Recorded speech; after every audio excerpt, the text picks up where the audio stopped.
Okay, what's going on there, YouTube? I'm putting together today a Char-Broil Classic 2-burner gas grill. Model number, because there are several that I'm working on, is 463672717.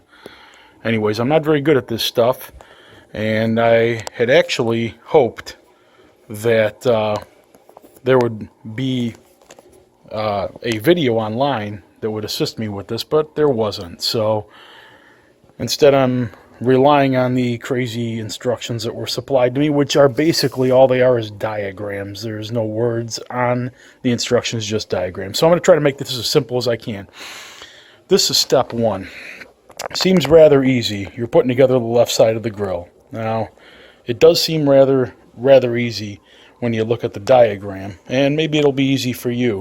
I got stuck on one particular part that actually had me hung up for about a half an hour, and so I want to try to go over that real quick with you so you can see where the problem is. So the diagram is pretty cut and straight. It shows that you got 4 poles, this one, this one, this one, and this one, that all connect. Now the 4 poles are actually engraved with an L on them for left, so it's nice and simple, or so you would think. You look at the instructions, you connect all 4 of those poles together, then on the bottom you put together this wheel assembly thing. Now the problem that hung me up for about a half an hour is once I connected the 4 poles at the top and then went through the wheel assembly, what you do is you actually take this rod here and you run it through, and then it catches on this side, and it's supposed to go through the holes on this pole. It's supposed to go through the hole on this thing, continue on through the other side of this thing, through 2 holes on the pole, through the wheel, out the other side, and then it's actually stopped by this little washer part, and then a thing that kind of looks like a bobby pin, basically. Now, the part that hung me up with the bottom portion was that when I went ahead and installed this, the frame wouldn't connect. There was not enough space for it to connect, short of bending the rod in half, which obviously I wasn't going to do that. So what I finally figured out after a half an hour of scratching my head and trying to figure out what I did wrong was that there is actually the holes on the pole are of different heights on the left side, right side, right side. So once you run them through the correct holes, then everything connects and there's no problem. So that's pretty much it for step 1. Step 2, again, very simple. Once you've done step 1, you should be a pro and ready to go. There are 4 letters engraved on the poles again, R, R, R, R. They got little feet on the bottom here, and then you're going to connect this thing. Now, instead of running a rod through it like you did with step 1, you actually just put 2 screws in there. They're actually labeled and everything, so it's pretty easy. You take out the 2 screws. I hand tightened them first, and then I finished it off with the screwdriver. So that's step 1 and step 2. Stand by. Okay, now we're going to talk about step 3 here of the instruction manual. Basically, in this step, we will be installing this side panel here for the grill. Now, the top part was, the trickiest part about this seemed to be actually holding everything together without it falling apart as you apply the screws. So the first 2 screws that go in the top right here and right here are those C screws that we used in the previous step. So you just grab 2 more of those and you go ahead and you put them in, and you can mostly hand tighten them in there. I did finish it off with the Phillips head screwdriver again to make sure it was reasonably tight. You don't want to over tighten. The bottom part utilized screws D and E from your tool set. So D and E, it was actually a very long screw, and then also it was a nut. So I went ahead and applied the long screw to this side, ran it all the way through the pipe, ran it through the side panel, and applied the nut. Same thing over here, ran it through into the nut, hand tightened it, used my Phillips head screwdriver to tighten it again, ran into a little trouble where it just didn't seem to want to get held together quite enough. So I went ahead and I grabbed a 5/16 of an inch wrench, and I just hooked it onto the back, and then I used a screwdriver to go ahead and finish it from the right hand side. Same thing on that side. Worked pretty well. Okay, I'm going to go ahead and talk about step 4 now of the installation process. So that simply involves adding this here crossbar to keep it all more sturdy. This was a little bit of a tricky part because the whole entire thing kept collapsing on me as I was trying to put the crossbar on. What I found to work the best was I grabbed this other piece, which hasn't been used yet, and I just propped it right behind the wheel so that the thing wouldn't move. That seemed to work pretty well.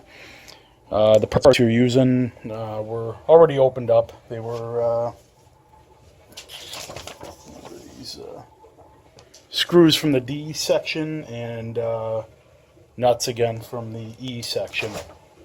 So for the top one, I went ahead and put those in first because there's actually a spot where you can put it in and then it slides down into place. So I just did it hand tightened on the top both times, and then on the bottom I did the same thing. I hand tightened both of them, and it was still pretty loose. It was still shaky at that point, and at that time I went ahead and got my trusty Phillips screwdriver and my 5/16 inch wrench, and I went ahead and put the wrench on the back again just like before, and the screwdriver on the outside, and I tightened all of them up.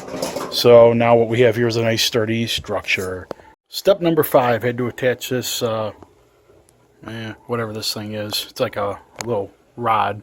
So it's got a hook at the top. You hook it into this hole right here, which is on the side panel. Down at the bottom, this is not the side with the wheels, this is the side with the feet. So you're going to attach it to the farthest one away from the sidewall. It gets attached using a screw and a nut from your parts. It was a little tricky on the place to put my hands here as far as putting this in here. I tried to hand tighten it first and then gave up and ended up just using the screwdriver and the wrench again. So I put the screw in first to hold it in place. The wrench, I went ahead and put it on the bottom after hooking on to the nut here, and I held it in place, and then I used the screwdriver right here and tightened it in. So step number 6, we're moving along. We're busting into the Firebox assembly. That comes from that small box that's included with all those extra parts. So Firebox assembly, step number 6.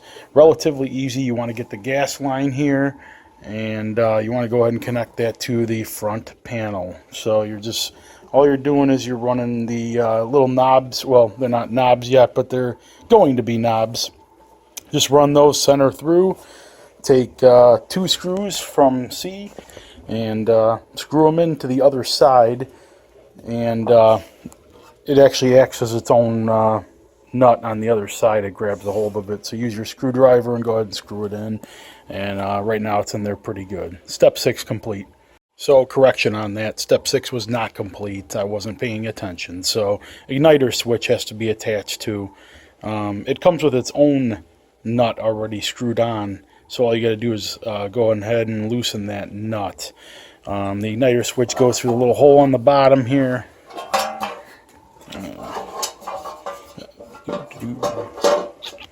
So it'll look like this once it's completed.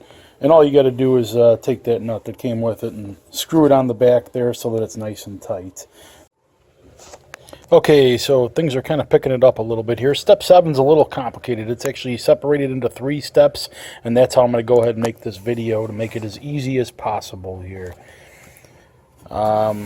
These little hasps, or whatever they are, I'm going to call them hasps, are available in that small box inside of a bag.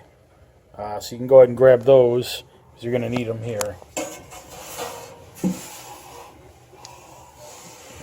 Pay attention to the direction that they go.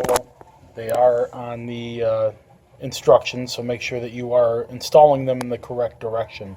This here is the base of the grill. So this is where the heat source comes in and everything. So what we will do is go ahead and put those in, and you're going to secure them with the specific parts that are necessary. You're going to need a screw, you're going to need a nut, and a washer. So the screw and the washer go on this side. That's the back of the base of the grill, and they come through, and then they catch these hasps, tough word, and you secure them with a nut in place. And again, you're going to use your wrench and your screwdriver to get them a nice tight connection there. Okay, step 7B and 7C are basically accomplished in the same step. So you're adding these two devices, whatever the hell they are, onto the base of the grill. How that's accomplished, you're going to pay very close attention to how it's installed. So this one goes on the left hand side, and as you can see, that's how it comes through. So you actually run this through here, and you rest it on the hasp, and then it's secured in place with those bobby pin things, whatever they are. Right hand side, same thing. Again, pay attention to how it goes in, because there's actually 2 screw holes on the right side of this. I have no idea what that means as of yet, but I did notice on the instructions that they go on the right side. So we're going to go ahead and do that. And again, rest it on the hasp and secure it with one of those bobby pin things. Done with step 7. Alrighty, so step 8 involves affixing the face unit to the base of the grill. First thing I did here was go ahead and attach the igniter. It was a simple wire.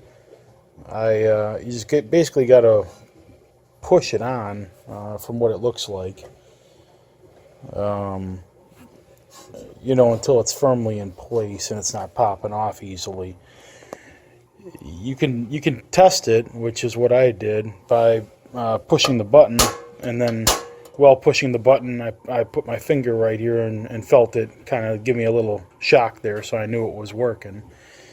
So anyway, so I got that attached, and next step is going to be actually attaching it on to the base. Now I'm noticing here, basically what we're going to do is, according to the directions here, is we're going to take the 4 screws and the 4 washers, and they're going to go inside of the grill. There's 4 holes. This one, and then there's 2 on the other side, this one and this one. So they're going to go through, and they're going to catch on the face unit here. They're going to catch here and here, and then on the other side they're going to catch here and here. And while doing so, you also need to get these knobs into here, this knob into here. The gas line, I believe, is just going to go ahead and hang below, so, because that's got to attach to the propane tank. So, anyways, that's my plan. Here we go with step 8. Stand by. Anyway, step 8 here did seem to go as planned, so I went ahead and I hand tightened them first. So I put in the screws and the washers there until it was in place. Got to hold this as you do it, because you want them to make sure they're securely in there. So I hand tightened all 4. Then I used my Phillips head screwdriver and finished the job. Everything's secure now. All the pipes are in place. And then when you hit the igniter now, you can actually see the little shock there, so you know it's working. So everything's actually going well. So I believe that's... what else do I have for step 8 here? So it looks like the only thing missing is going to be the adding of the knobs, which that should be relatively easy. Here's my 2 knobs. Let me see here if I'm doing this right.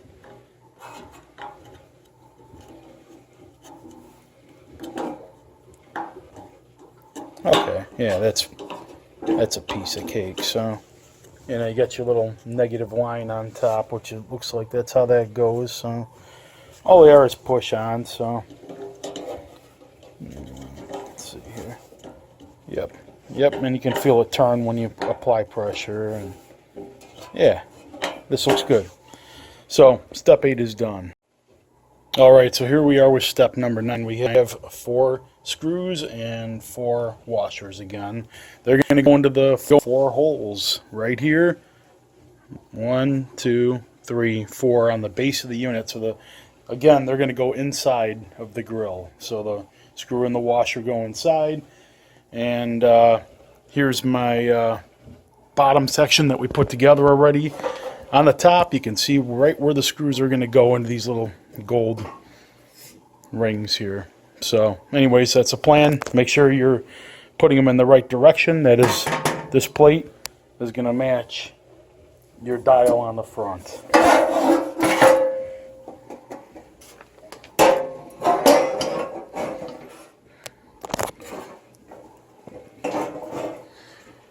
Alrighty, and I'm ready to go. Step 9 is all complete as mentioned. So the 4 screws and washers have been applied. Now when I put those in, I did have to separate the base just a smidge on both sides, and it's by sight, so you see it here, and you'll see the little gold receiving holes there on the other side, and you got to line them up so you get it perfect. I hand tightened the screws with the washers and then finished it off with the Phillips head screwdriver. Done. Okay, onward to step 10.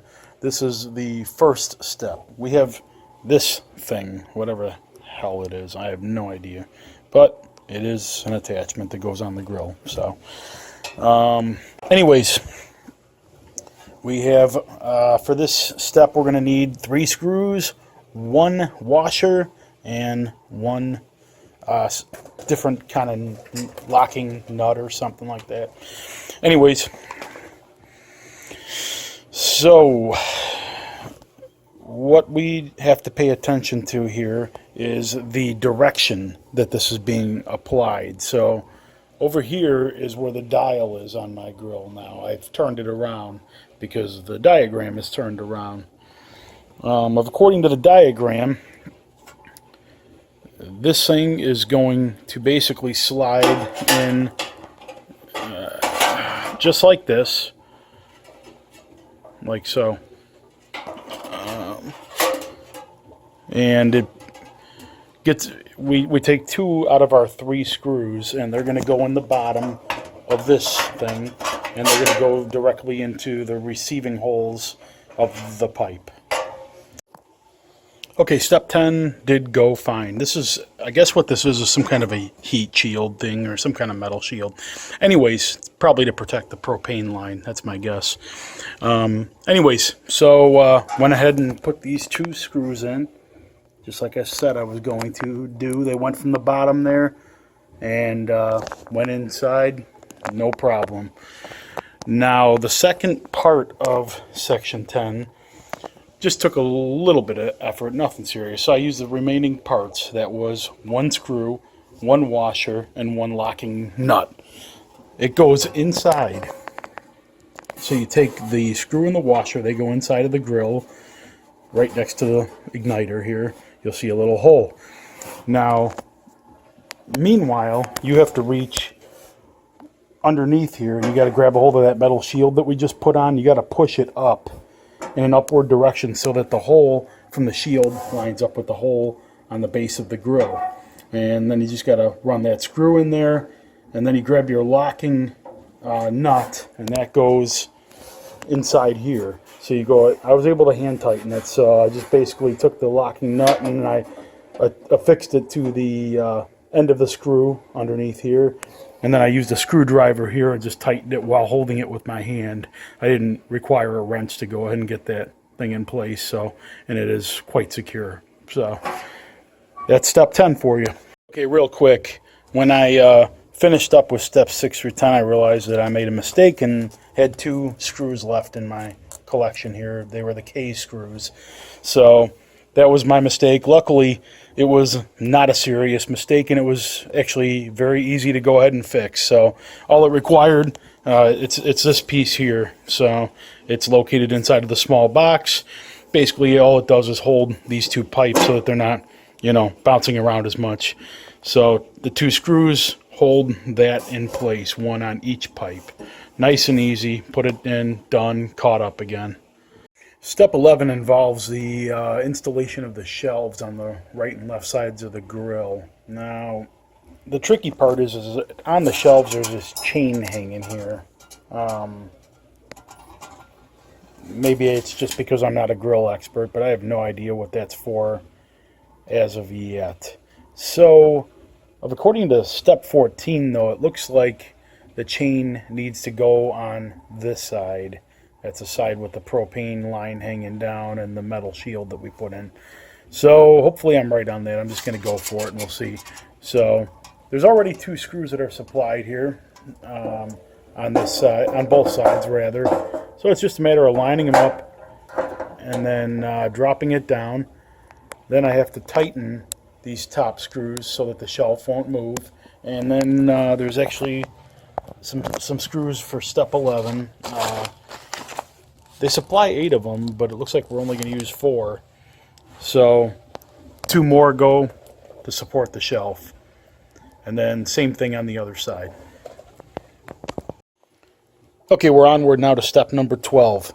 That is preparation of the hood of the grill. So first thing we need to do is go ahead and put on this, the handle that goes on the front of the hood, which says Char-Broil on it, so you know it's the front of the hood. Make sure it's in the correct position, of course. So,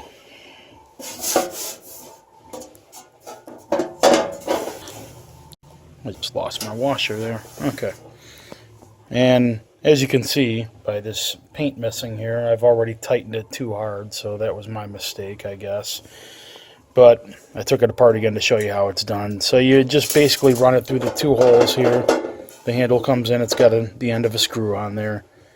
Put the washer on, take the hand tightening bolt or whatever it is, and go ahead and put it on. And this time I'm going to make sure I don't tighten it as much so that I'm not causing more damage to it. Luckily the paint won't really last once I start burning things, I'm sure. It's only going to look this pretty when it's out of the box. Anyways, handle's in place. We're good to go with the handle. The back portion, also part of step number 12, are these 2 hooks that come on here. They will presumably be catching the top of the grill. So you will find these 2 hooks in your small box there. They basically look like so. Get a side view here. So that's how they connect, is on here. Screws and bolts, or screws. You're going to need, for each of these hooks to connect, you need 2 screws, 4 washers, and then these locking nuts, or whatever they are. So the screw goes in first, and then underneath you'll see a washer here on the outside. There's one of those on each side to prevent paint damage, like I just did. On the inside, there's another washer to prevent paint damage. And then those locking nuts. And just screw it in place with your screwdriver while holding it with your hand, and that worked fine for me. Did it on both sides. And we're done with step number 12. Okay, we've made it to step number 13. Step 13 was not too difficult. We had to grab these 2 hooks. They're actually not really hooks. They're to catch the hook from the lid that we just put on. So we just put those hooks on the lid. These are going to catch it. This actually goes on the back of the grill. On the base of the grill, I should say. So for this section, we needed to use 2 screws, 4 washers, and 8 washers and 4 locking nuts. So basically the same concoction we use for the hooks, we're going to do that again with this other portion of the hook here. So the screw goes same exact way as the other way. The screw went in. There was a washer underneath here on the outside, and then on the inside there's another washer, and then there's that locking nut to hold it in place. And again, I put it in, I hand tightened both of them, then I hit it with the screwdriver to give it a little extra hold. So that's it for step 13. Moving on. Step number 14 we're on now. We needed these crazy looking bolts and those bobby pin looking things again. Letters are B and S. We need 2 of each. BS, just like this project has been. Putting together grills is fun. Hopefully this video, though, will make your experience a little better than mine. So, anyways, take those BS bolts, and you just got to basically rest the cover down from the hook directly into the catcher that we just put in. And you just take your bolt here and you run it through. You want to catch all 4 holes. Bring it out the other side, and you secure it with that little bobby pin thing that holds it in place. Same thing on the other side. Bolt goes in from the left side, so it's out of view. Bring it to the other side, catch it with that little bobby pin thing. The second one I had a little bit of trouble with. It didn't want to catch that hole, so I did have to give it a little smack with the back of the screwdriver and show who the boss was. But I did accomplish the task that I needed to accomplish. So, looks pretty good though. The lid lifts and everything, and that's what I wanted it to do. So we are done now with step number 14. Moving on. Step number 15. These are shields. They actually protect grease that drips down from your food to protect the burners so that it doesn't go bad. So these are actually pretty important. Relatively easy to install. You got these little things on the end, these little notches. Other end is just flat. So the notches go into the front of the grill. There's actually things to catch them. And once they slide in there, you just set it down. And that's it. These are in place to protect that. Grate goes on top, obviously. You know, this is getting to the easy part now, I hope. So, grate's in place. Everything's great. Step number 16 is the grease trap. Catches the grease that falls below your grill. Relatively easy. You take a little metal bowl here and you just basically set it onto this thing that holds it. It goes under your grill, not this big one here, but you'll see down here there's actually a thing designed for the hook. Slide the hook up there, hook it on, let it hang. That's it. Got to remember to empty that every now and then. The last and final step was relatively easy. It's just this metal piece. This is the last part. All these things do is it just slides into these holes, and then when you turn it, you hear it go, it cranks into place. So it won't come back out very easily without a fight. So that's going to hold your propane tank. So that's it. Mission has been accomplished. It only took me about I would say 3 hours, 2 to 3 hours it took me. Thanks to these lovely directions, I wouldn't expect anything less for a grill. Anyways, hopefully you can do it in an hour now that I've supplied you with this video, because I don't know about you, but watching a video is a whole lot easier than trying to read these ridiculous instructions. So good luck and enjoy.